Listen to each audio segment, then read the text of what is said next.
What is going on YouTube? Chrono here and welcome back to another PSO2 video. So today we're going to be going over, or actually we're basically taking it back, right, to one of our old school style of videos. We just go over a little bit of a tip that people may not know about over in NGS. Anyway, before we jump into that, if you guys are new to the channel, my name is Chrono. I primarily cover PSO2 content. Would much appreciate a subscriber as we work our way towards that 10K mark. Hopefully by March, but we'll see. Anyway, let's go ahead and jump into this. So you guys have probably noticed that I'm rocking pretty cool drip. This is my my Christmas look. It's not exactly all that Christmas. Yeah, I've got a coat on. I feel like that's enough, right? But it reminded me of something pretty interesting that not a lot of people use to their advantage. So if we actually go into my inventory, you can see that my outerwear is actually an item in my inventory. And if those of you guys who are astute are paying attention, you'll see that there's an extra thing here. It says affinity, star gems received. So back in base PSO2, the way outfits used to work out, outerwear and setwear primarily was an item in your inventory, and you didn't register them to your character. Now, it did make a lot of these worth less than other pieces of gear, but it had the added benefit of getting star gems. Now, the way those star gems worked out was that you would be able to wear the outfit for about 24 hours, and you would build up this affinity meter. This affinity meter would go up even while you were logged out, and at the end of it, you'd be able to select the item, use receive star gems, and you would get 10 star gems from each outfit. Very popular to take very cheap outfits, throw them onto alts, and just let them sit there for 24 hours, gather up the star gems as long as they hadn't been gathered before that, and go ahead and put those outfits on the market. To the point where outfits that already had their star gems taken were worth less than outfits that didn't. What you'll probably notice is that people aren't paying much attention to that right now.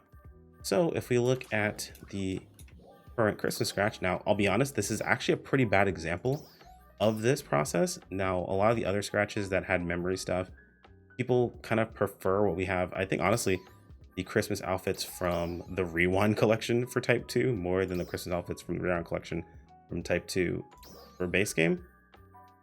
But some of these outfits, like let's say for example, this Shadow outfit here, this one has the star gems taken, this one doesn't. Back at base game, this would be drastically cheaper than this one here. This one would be more expensive because you can gain star gems off of it. If you were to purchase this equipped to a character for 24 hours, you're good to go. You'll be able to gather your star gems.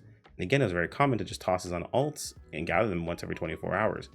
If you were someone who scratched, you would do that for all of your outfits specifically, and then sell them afterwards, making sure that you gained all of the star gems from it. And granted, it's not a lot of star gems. It's 10 per outfit, so 10 per 24 hours, but it's free star gems to gather.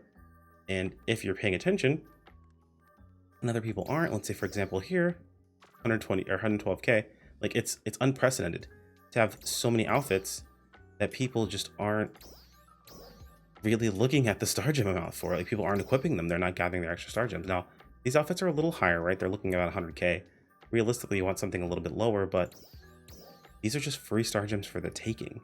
Granted, it costs you a bit of money, so I guess you can't really say they're free star gems for the taking, but it's something that people aren't using to their advantage, and you definitely can.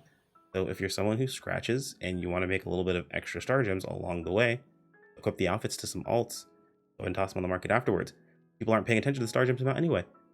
Maybe you happen to have an extra end color change pass. Change the color to a color you know people like a lot. Otherwise, they'll tend to buy that one even more.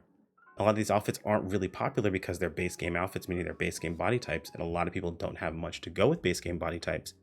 But if you want to gather the star gems off of them, you can. And realistically, it seems like you're not losing any money off of that either. Just a bit of time. Well, that's all I really have for you guys today. I wanted to make this quick video. I didn't want to, make this too long, and I've been in a bit of a rut of trying to figure out what kind of content I want to put out here for you guys. So I'm going to kind of fall back on this like small tips videos that I've done previously a lot back in base game. So keep an eye out for those on the channel. You'll probably see a couple of those mixed in with the usual type of videos that we do. Anyway, guys, let me know if you have any questions. Feel free to toss them in the comments below. Like if you enjoyed the video, subscribe to keep up with more, and I'll see you guys next time. Take care.